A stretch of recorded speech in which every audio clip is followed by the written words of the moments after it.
Gifty.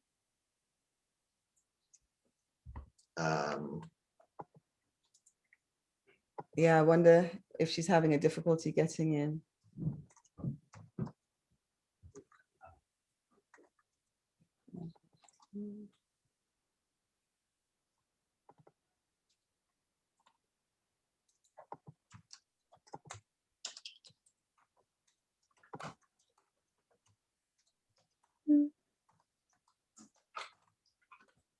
My brain is escaping me. How do I? Oh, there we go. Making it full screen. Yeah. And we'll let people in about a few minutes, in a couple of minutes, once we work out what's going on with Gifty, where she is. I imagine she's rushing from one thing to here. Hopefully, I'm giving her my cell number in case she's having any trouble. Okay. All right. And then I'm thinking I might page her also. Oh, that's a great idea. Paging. That's fabulous. How do I page? It's been a while. Okay, the in the clinical homepage. Okay. I'm gonna yeah. When we open, I'm gonna make a comment about the anniversary, which is in 2 days. Okay, cool. And just to remind people of it. For sure. Ask people really like, are we doing anything differently now? How have things changed, and how much more do we need to do to achieve what we wanted?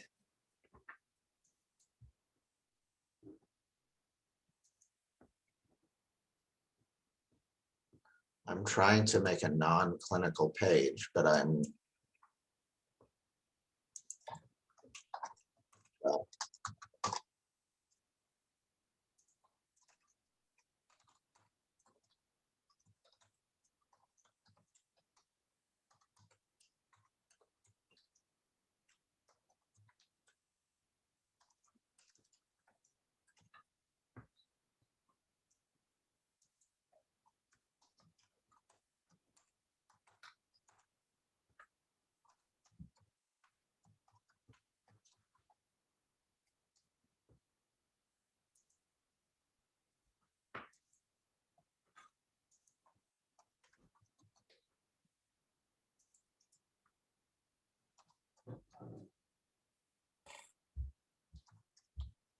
There she is.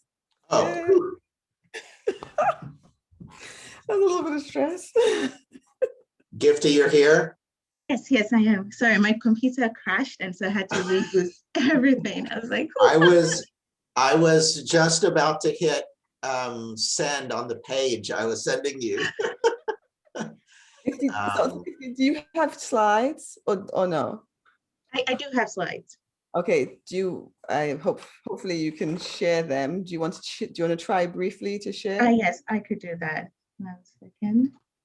If we do that, will that interfere with the It will. screen that I think you know how to share a screen, right, Gifty? Oh, yes, I do. Yeah. Okay. It's just like, so I can stop sharing that, and then I can test it here. Well, Dr. Safri is saying. Can you see? There we go. Yeah. Mm-hmm. Okay, so I'll stop then. Oh, sorry. Okay. Oh, so it interrupted with your sharing. Sorry. That's okay. Kayla, can you go back to sharing that for everyone? Thank you.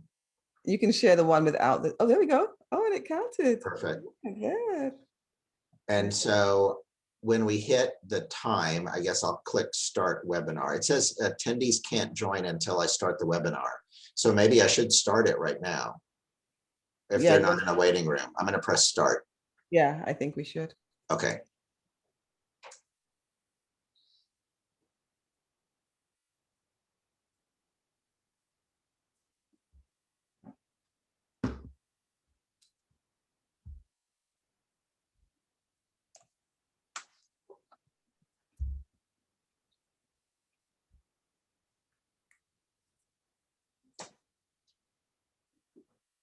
The countdown stopped.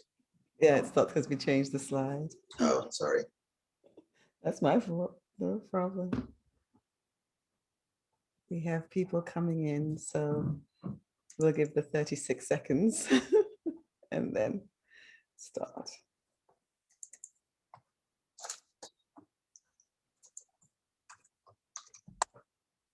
Oh, it is noon, so I will go ahead and get us started. Welcome everyone to our March session for the Forum on Racism and Justice. We are so glad that you have taken this time to join us today. As you will recall, the forum started following the activities of last year that focused on social justice issues, many of which came to the fore after the death of George Floyd. If you can imagine, we're almost a year to the day when on March 25th, a policeman knelt on George Floyd's neck for 8 minutes and 46 seconds.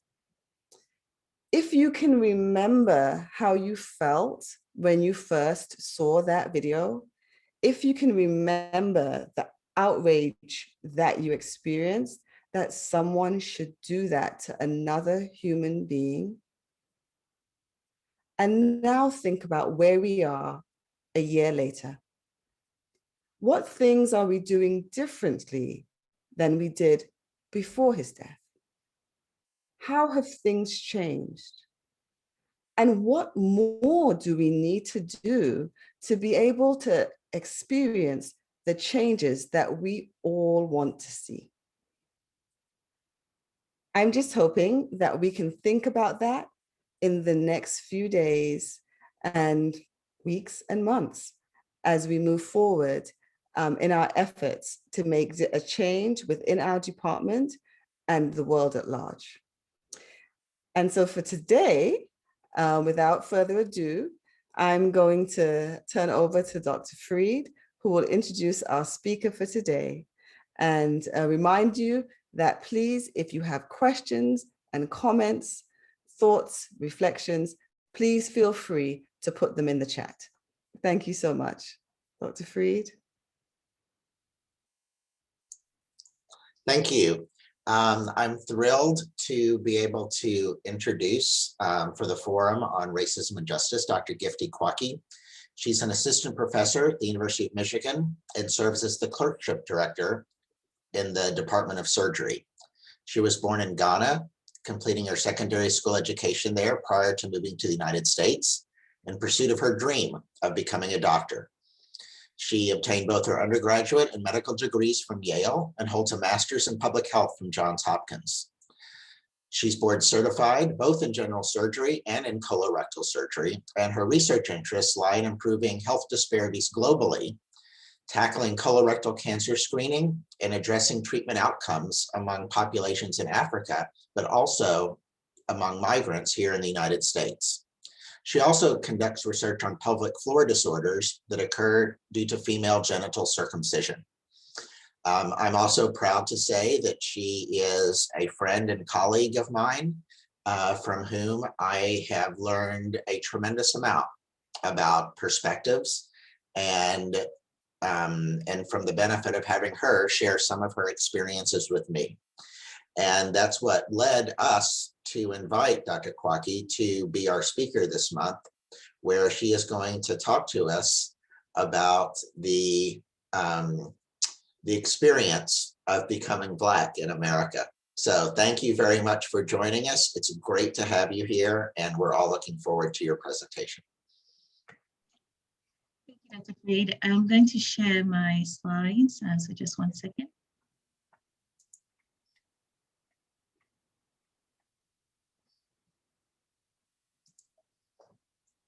Let's see.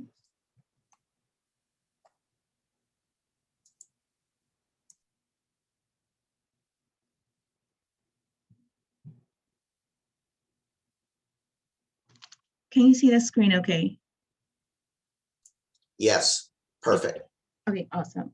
And then just 1 second as I move my notes.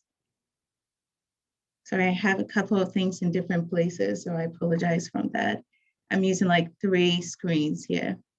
But I just want to say thank you so much, Dr. Fried and Dr. Wolford, for inviting me to join you today. And I have to say, I just congratulate your department for the fact that you're making these discussions around racism and justice a priority, especially because I think a lot of folks got engaged, were energized with everything that happened last year. And Dr. Wolford, thank you for reminding us that we're almost a year to the exact date. But I think as time has gone on, the fervor has sort of died down. And we're already starting to see signs of people going back to the old or the new norm, whatever it is. But so it is very important to see that you've continued on and you're making this a priority. So my topic today is Coming to America, Becoming Black in America. And as Dr. Fried said, this was born out of several discussions I've had the opportunity to have with Dr. Fried since I joined Michigan as a faculty here in 2018.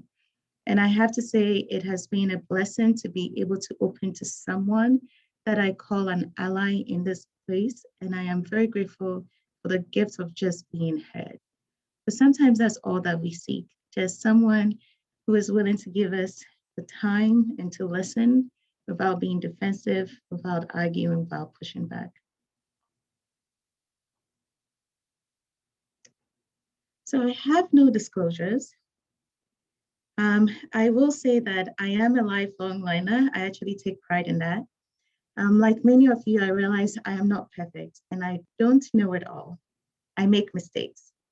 But what I hope for is that I always remain humble to learn and to do better. So I apologize if I say anything that offends you. I don't intend to do that, or it's not intentional.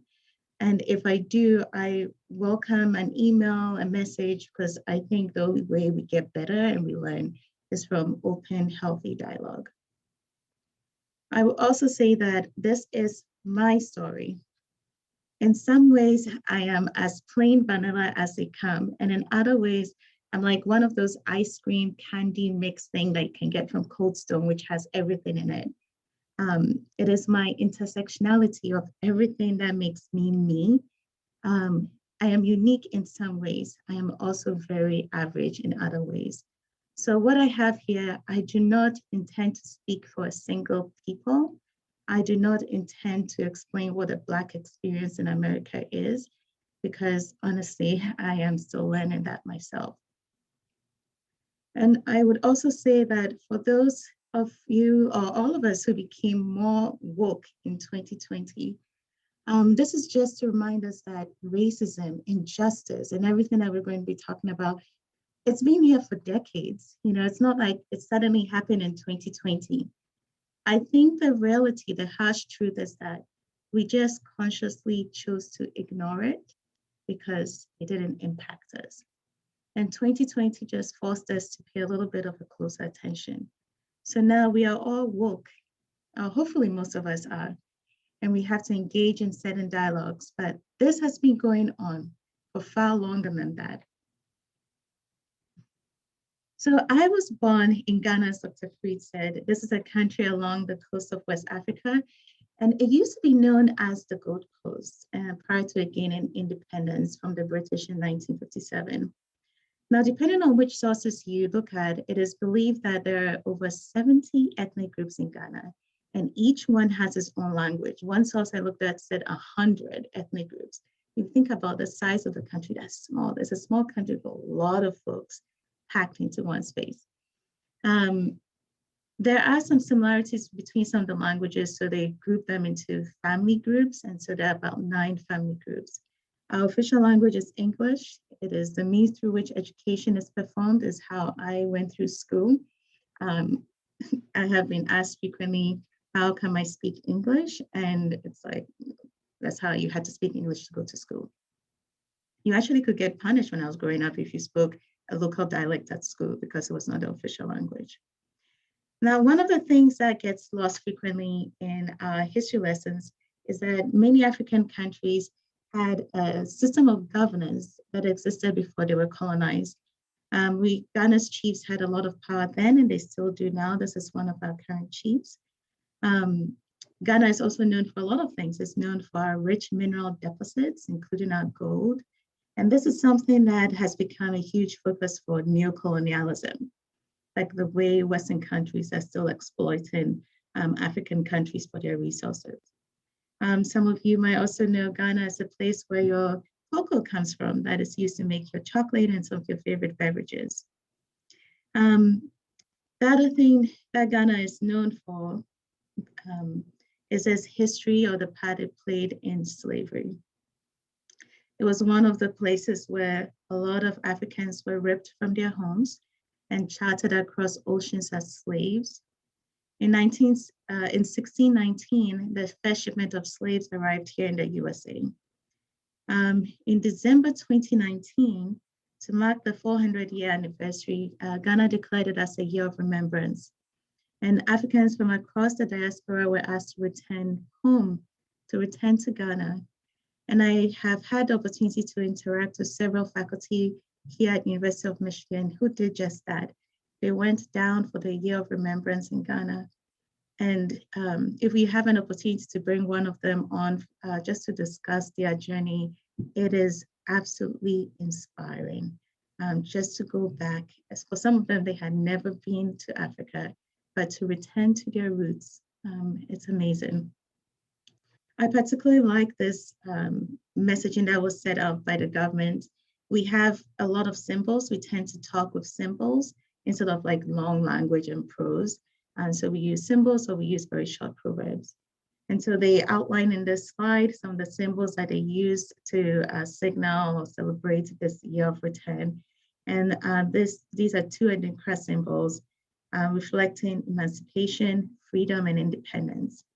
And this new one, which was created for the occasion, it says, "The waves of the African seas that carried them in the colors of Africa, red their toils, yellow gold their wealth, and green the fertility and productivity of the people. The waves face backward represented their return. What is lost in the sea is returned by the waves." Now, when I was growing up in Ghana, I grew up in a low-income home. When I was a child, my family of 6, we slept in 1 bedroom in a 2-bedroom house. And the only reason I share this is just to show how unprepared, how naive I was when I first came to the US. So I was growing up in this low-income place with very little resources. So we shared this 2-bedroom house with my uncle and his family. I slept on a mat on the floor with my brother for a good part of my younger years. And then when my dad started earning a little bit of money, my uncle moved out and my brother and I moved into the 2nd bedroom with a cousin. And I can't tell you how excited I was to sleep on a mattress. Like the little things, the little pleasures in life that we take for granted, but I was so excited to sleep on a mattress.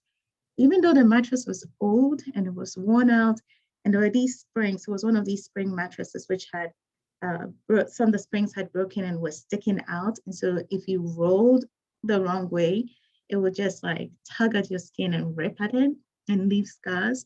I still have several scars from that mattress, but it was the best thing ever. It was better than the floor, definitely.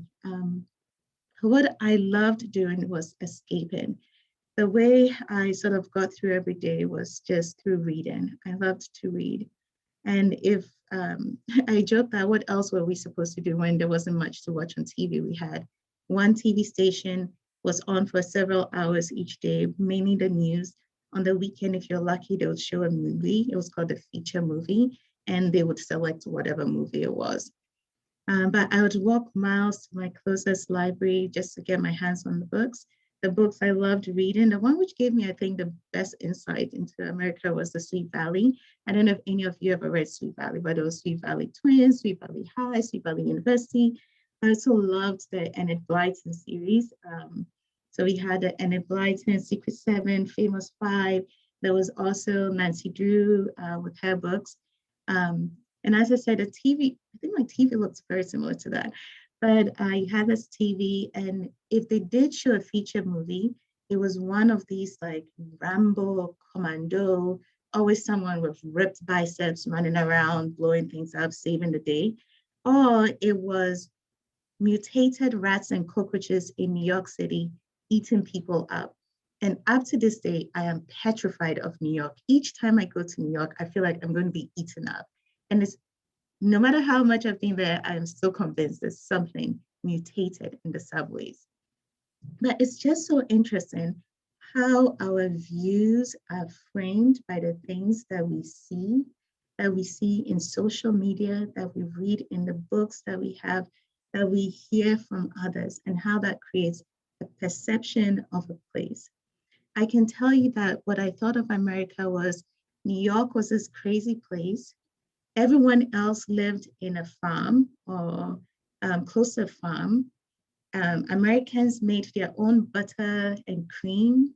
And each morning, the kids would wake up to the smell of freshly baked bread and scones. And that was my idea of America. New York was on its own, and everyone else lived in a farm. But I think that what also came across quite well in everything was this sense of the American dream. The fact that if you really believed, then you could achieve this whole sense of you could make your life anything. You could get a new mattress with springs that actually stayed inside the mattress bedding. I think as a child, I thought it was as true a thing as living happily ever after, and that everyone had a Prince Charming who was out there waiting to swoop you off your feet. I absolutely believed it because, again, that was what came through in the books I read and in the movies I saw. Now, I don't know how many of you have watched A Knight's Tale. As you can see, I have a lot of movie and book references, but A Knight's Tale, there's this one scene where young William, who is played by the late Heath Ledger, he asks his father, "Can it be done? Can a man change his stars?" And then his father replies, "Yes, William, if he believes a man can do anything." If he believes a man can do anything. And I believed that. The older me is starting to question, is that true? And does this apply for every man instead their woman, instead their orientation, identity?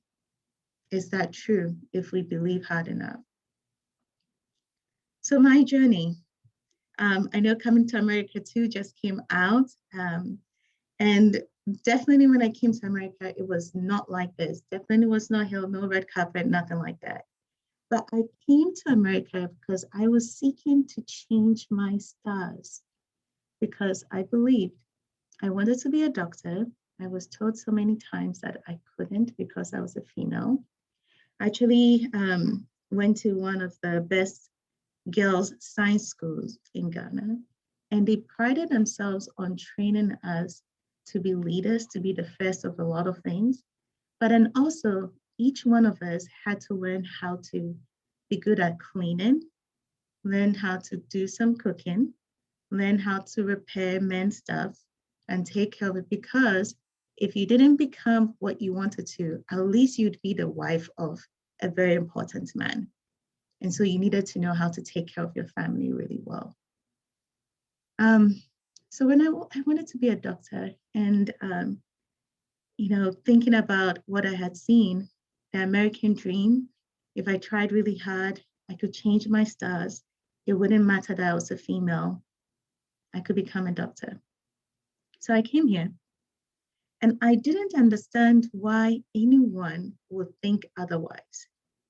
And I have to admit that I am ashamed to admit that throughout college, I had the same mindset like many of you, that the reason some folks in our societies didn't succeed was because they didn't try hard enough.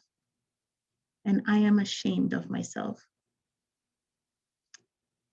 It is a message, again, that we see in our books, we see in our movies, we hear in our news, and it's in the society all around us.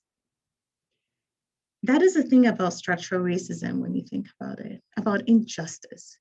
It is embedded within our very fabric, within our society, so that we fail to see that as a problem because we are being woven into this web that just surrounds us. The only time we realize there's something wrong is when we fall out of that fabric. We find ourselves excluded. We become the other. And then suddenly we are aware that injustice exists, but it's always been there.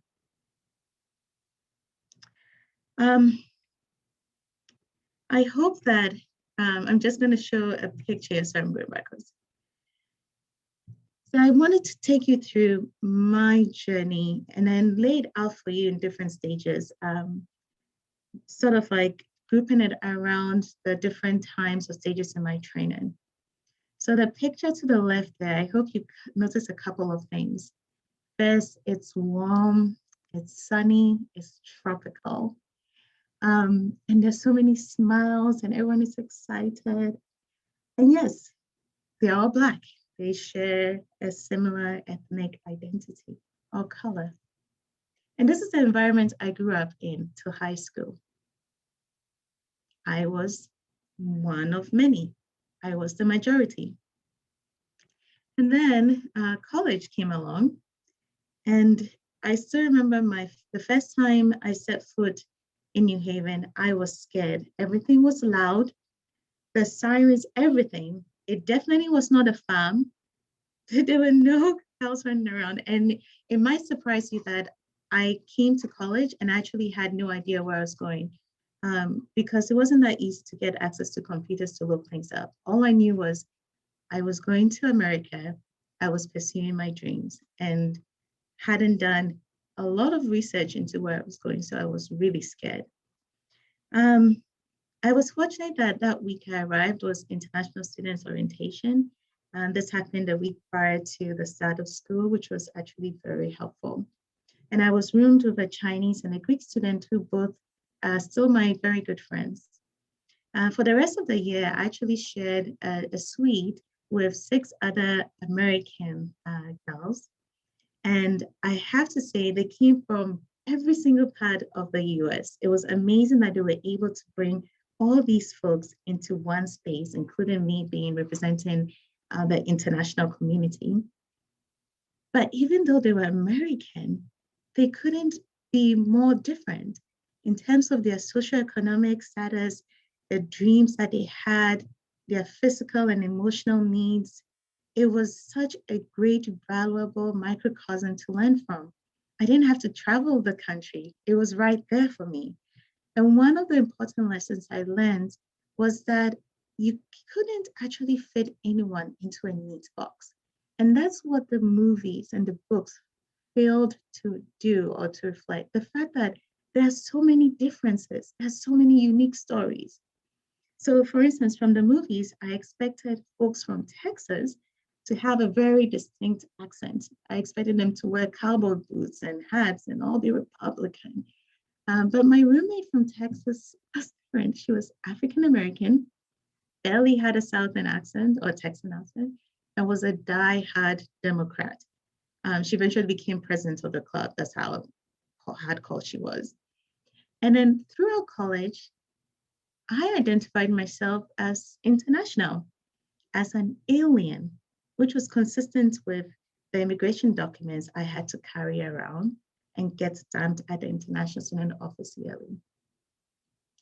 The 9/11 attacks happened shortly after I started my freshman year. So when someone treated me unfairly or yelled obscenities at me, I believed it was the alien in me that they were attacking. And rarely did I pause to process that it could have even been the Black in me instead. That changed when I went to medical school, believe it or not. In a class of 100 students, there were 6 of us who were Black, or that you could walk into a room and say, okay, those are the Black ones.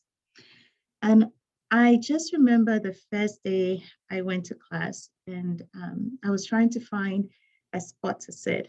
And it was the first time I felt scared of being in a room and then being alone, realizing how much of a minority I was. And it might seem weird again for me to admit that, but again, in college, my identity was I was international. I was alien. In this room, in the sea of white faces, I was really aware that I was Black and I stood out. So taking a look at the room, I noticed there was a seat behind a Black student, and I immediately dashed for it. And I sat behind her, I didn't even say hi. And I can't tell you how comforting her presence was.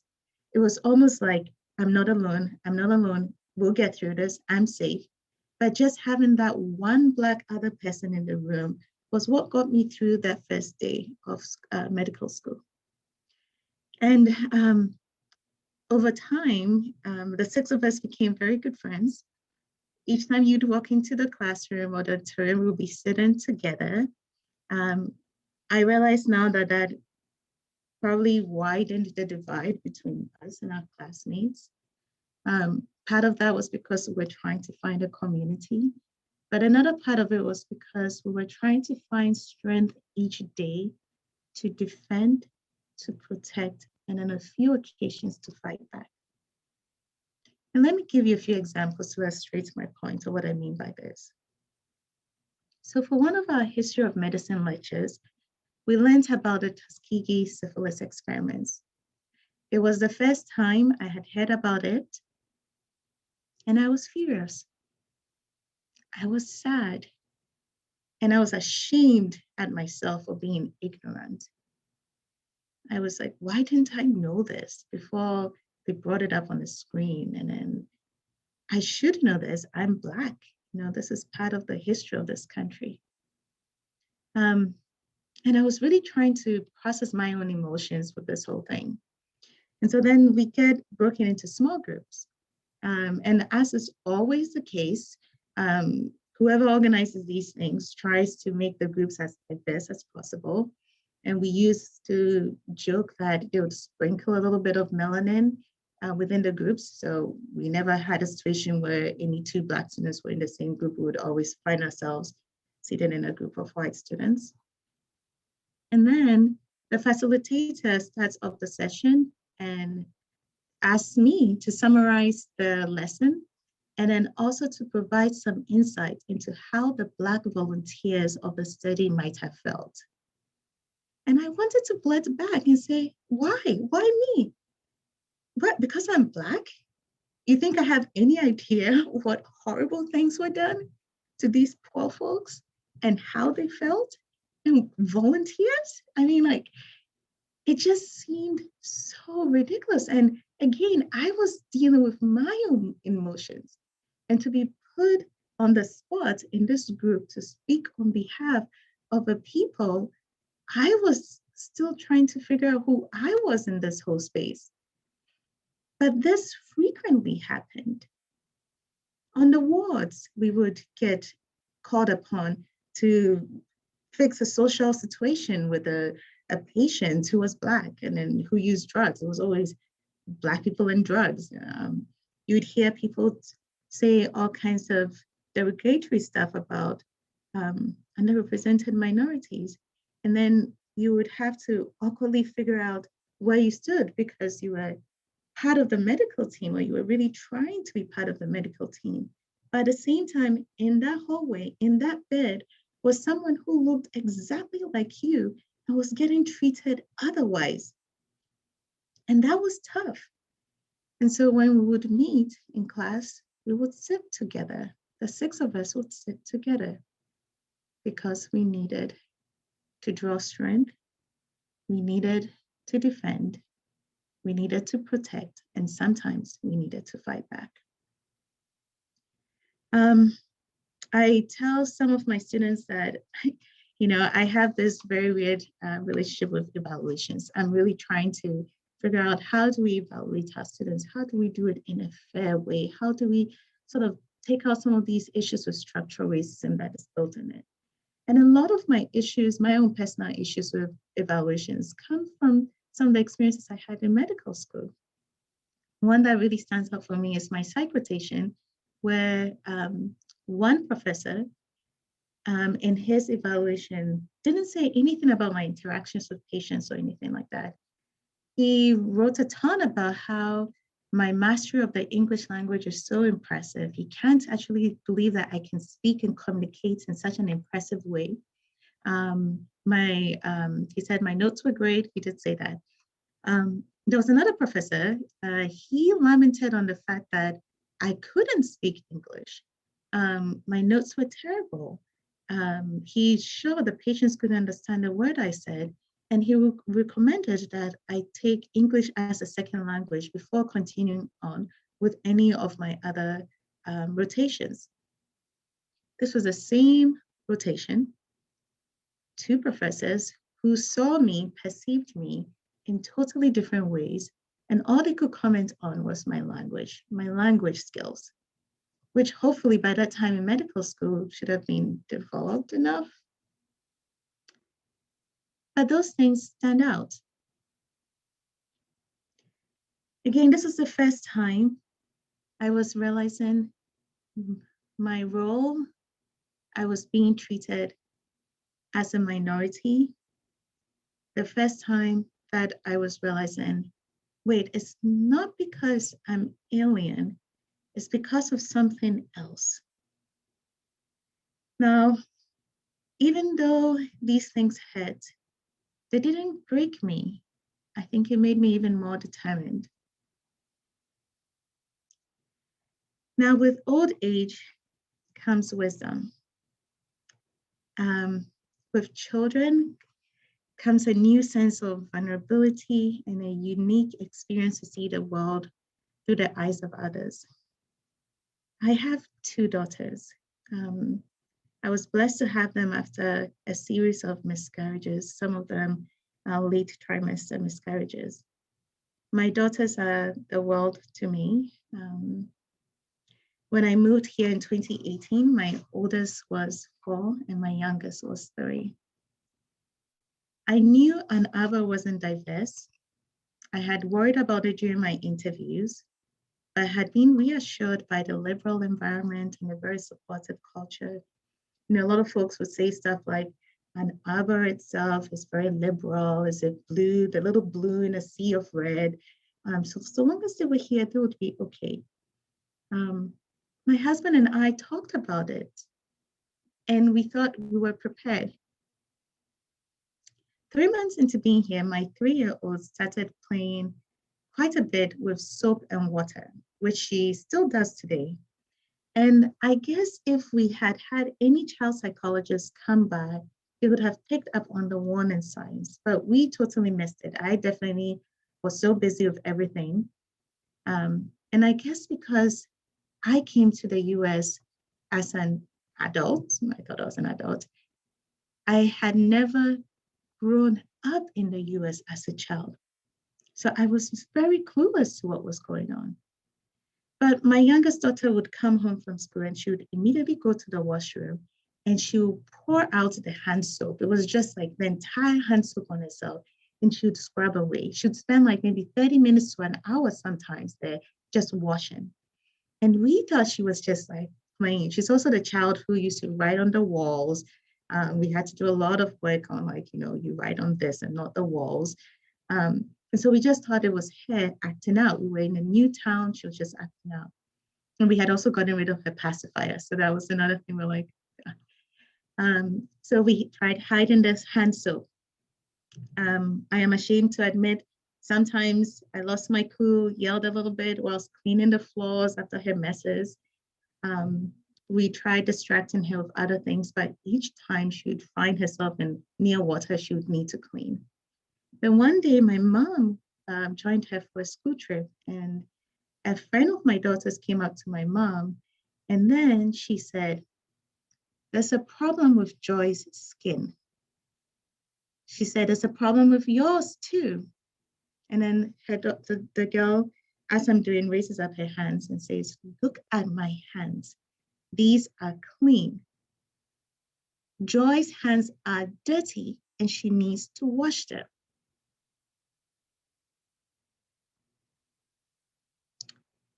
So I have felt terrible as a parent for many reasons. And this was certainly one of them. I said, my husband is also Ghanaian. He came here also for college.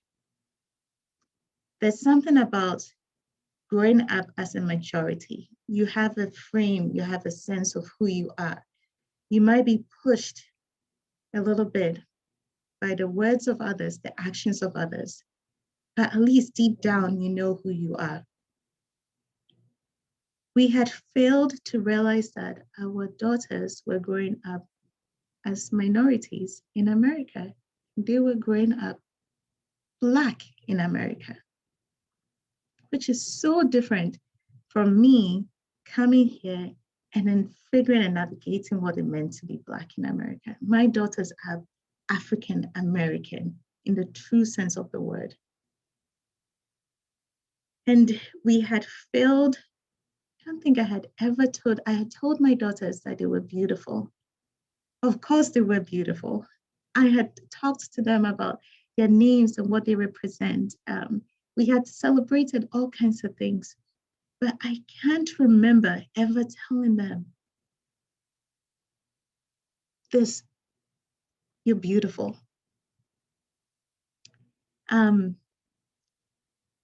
It's one of my greatest failures as a parent and one that I'm still trying to make amends for.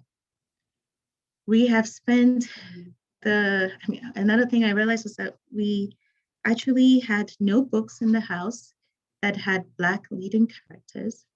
We watched age-appropriate shows, very educational shows, but none of them had Black characters. None of the dolls were Black. We had just gone with whatever was the in thing, that's what we had. In an attempt to change my stars, to pursue my African American dream, to give opportunities to my kids that I never had, I had failed to prepare them for one of the biggest life challenges that they would go out to face because I had been naive myself. This Twitter post I have on the screen is one that I put up, and now I do, but I didn't used to be big on Twitter. And this was one of those heart-pouring moments when, in the midst of everything, my daughter and I, with my husband and I, have really been working on trying to change stuff. For instance, I used to have perm straight hair.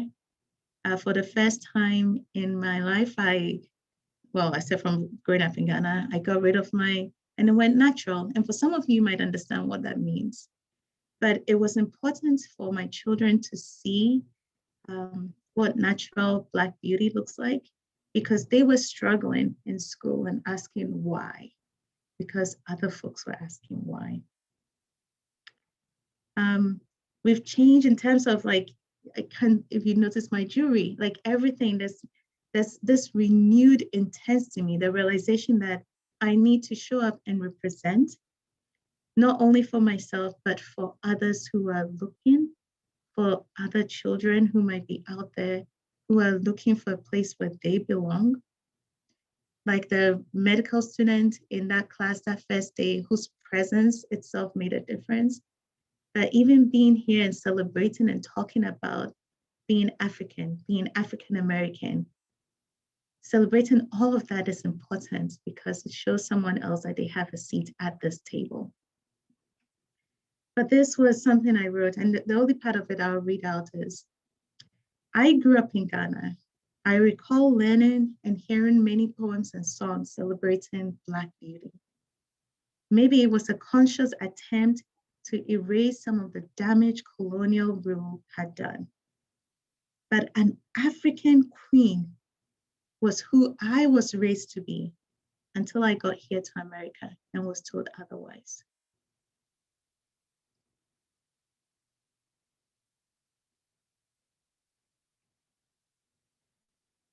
So on March 13th, so my daughter's, the message in the earlier tweet, if you didn't read it, was my daughter had asked that I come to her class and read a book for her on her birthday. So this March 13th was actually the day the Ann Arbor shut down because of COVID. The teacher allowed us to come in just before the schools closed so I could read this book to her class. And it was such a memorable occasion because this is my older daughter. My younger daughter came to join her, and I have a picture of both of them just holding each other, sitting on the floor of the school mat, just holding each other. Their natural hair out. I'm there with like an African scarf around my head. And all these kids in their class are just paying close attention as I read this book. And I just love this page. It doesn't project well, but if you haven't gotten the book, Sylvie, I will encourage you to do so because it is just a beautiful book, just celebrating our different shades of color, the color of our skins, and just embracing who you are. And this is written by Lupita Nyong'o, who is a famous actress. And as you know, she has a very beautiful shade of Black. It's just beautiful. So here the mother is talking to her daughter who is crying and upset because she is not as fair-skinned as her sister or even as her mom and as her friends at school. And she says, brightness is not in your skin, my love. Brightness is just who you are. As for beauty, Mama said, rubbing Sylvie's stomach the way she always did to comfort her. You are beautiful.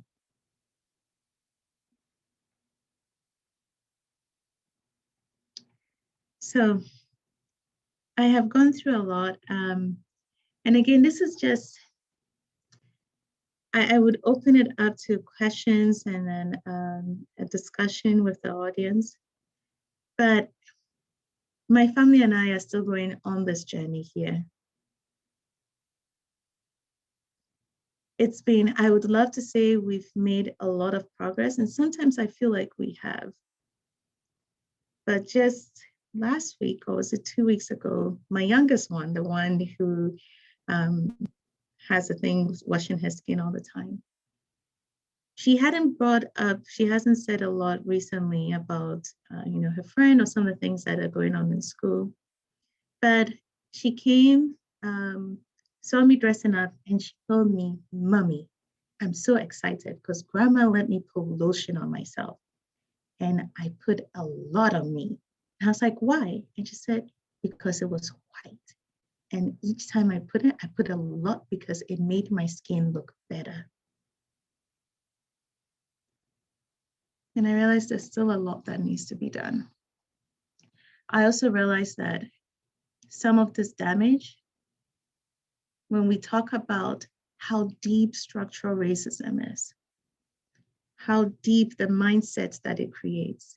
My daughter was 3 when this all started, or when she got some awareness or started engaging this way. And after 2 years, we're still working on it. And still, it's been difficult uprooting some of these notions.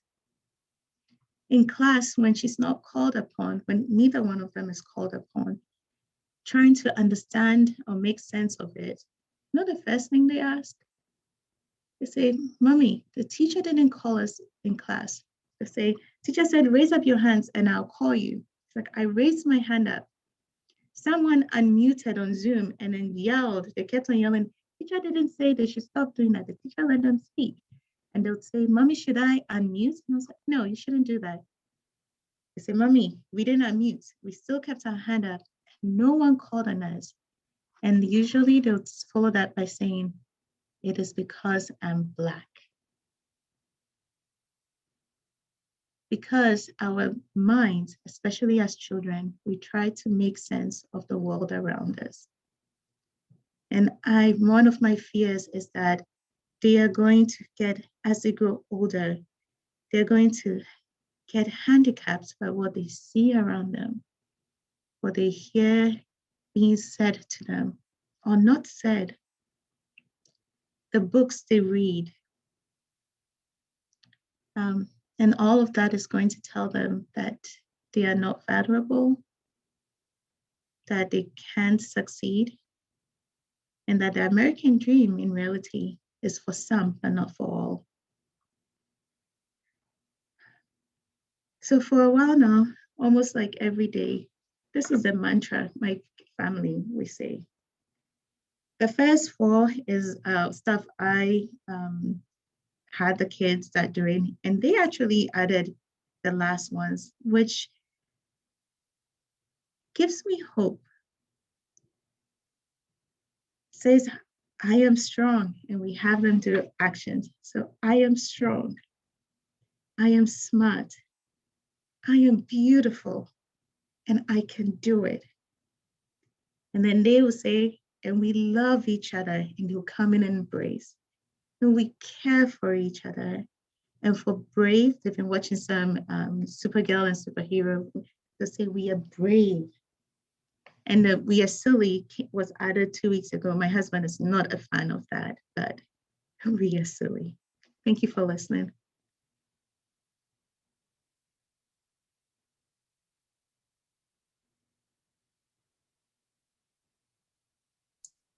Wow, Gifty, thank you so much for sharing your words and your story with us.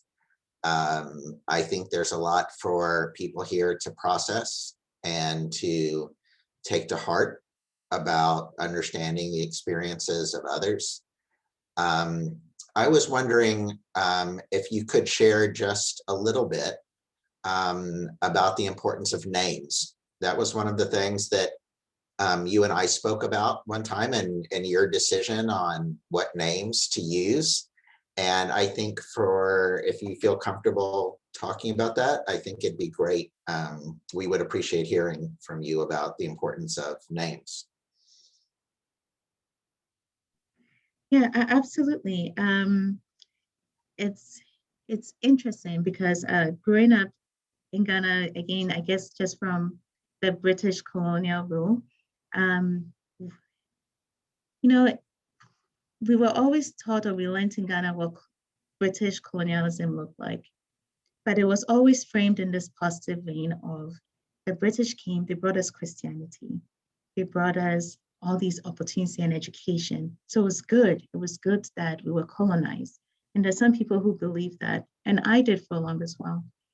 But to be baptized, to be fully accepted into the Christian faith, you had to have an English name. And if you didn't, then you couldn't. So Ghanaians have a lot of the day of the week names. So the day of the week that you were born is actually the first name that you get, because there was such a huge rate of babies dying. You'd actually be named after the day of the week. And then a week later on, if you survived, you got an actual name. And people would choose to name their kids an English name so that they could be baptized or accepted into the church later on. So my name, Gifty, I always thought Gifty was an English name, but I guess it's one of those like made up hybrid things that folks evolved over time. But my name means gift of God or gift from God. So my children, I'm Christian. My first daughter is also called Gifty because of the fact that my husband felt we had similar stories behind our surrounding our births. My mom lost her first child in third trimester delivery. And then again, as I mentioned earlier on, I had my own miscarriages. And so we thought it would be appropriate to name her Gifty. And even that was tough because we had to get permission from a lot of folks. But she's called Gifty Asada. Asada means thankful, thank you. Her day of the week name is Ikria, because she is like a Wednesday born, so she's called Ikria. And then she has her father's name. And then you also have to name them after an ancestor. So she's got some ancestral names, so it's a long name. My youngest daughter is called Joy. During my pregnancy, she was my oopsie second. And during my pregnancy was the last thing I felt. I was like, no, I have to, the residency is busy, I can't get pregnant. But She has brought us so much joy and lived up to her name. Her other name is Aduma, which is grace. And then she also has her day of the week name. When they go to school, they use gifting and joy because to fit in. I am sad now to admit that we did that because we wanted them to fit in. And I think if I could go back, maybe I would say they should use their African names, their giving Ghanaian names, and be proud of that instead of trying to adapt into a world system, because we didn't want people making fun of them. Thank you.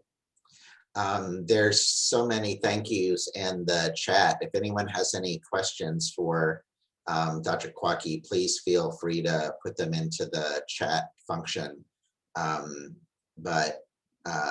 I think that it's very clear that your words had a really strong and powerful impact on many in our community, and which is no surprise, and that you have a gifty, for sharing your words in a way that really have that resonate with people. So we thank you. And I think someone just wrote that listening to you is a gift that they don't take for, oh, you wrote that. And I don't know if everyone can read that, but I'm just going to read it then, because I think this is just to the panelists, is that Dr. Kwaki said, thank you so much, everyone, for being here, for listening. It's a gift that I don't take for granted. So I want to again thank you for being a part of our forum on racism and justice. I will read out, we just got one comment that said, thank you for your presentation. The focus on Ghana, as that really helped draw out the power of your stories, raising your daughters here in the US. We have so much work to do as a community. And someone else just wrote that being silly is a great family motto. So I think your impact is having so many different contexts on us that it's great to see. So Dr. Kwaki, thank you so much for being with us today and for sharing your story and your words. And we look forward to seeing all of y'all next month at the next forum on racism and justice. So on behalf of Dr. Wilford and myself, thank you for being here. And we look forward to seeing you next month. Bye.